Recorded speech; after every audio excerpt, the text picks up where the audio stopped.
Umabot ng hanggang leeg ang tubig baha sa Navotas City nitong Sabado matapos gumuho ang 3 metrong river wall sa Celeste Street ng Barangay San Jose dulot ng high tide.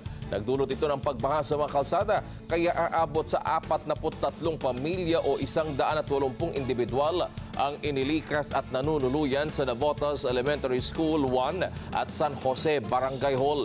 Nakaligtas naman ang mag-iina na inanod ng tubig matapos silang makakapit sa sanga ng puno at bato upang maibsan ang baha. Nagtambak ng mga sandbag ang mga tauhan ng Navotas LGU upang magsilbing pansamantalang river wall.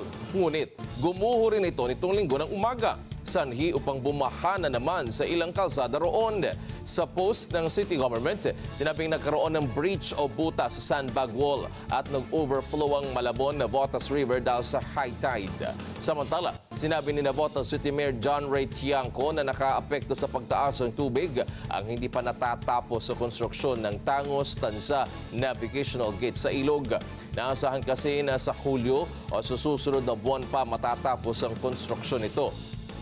So, inayos po yan, pero hanggang sa ngayon ay hindi pa po pumapasa doon sa third party na consultant na nag-test po niyan. In fact, dapat tomorrow, magte-testing ulit sila. Kaya lang ngayon, nagpatawag na sila ng meeting ng 11 a.m. at sasabihin nga na hindi pumasa yung mga wineld. Underwater welding kasi yan so napaka-hirap and syempre yung weather conditions, high tide, low tide, tapos dumadaan yung mga bangka, dumadaan yung mga barko.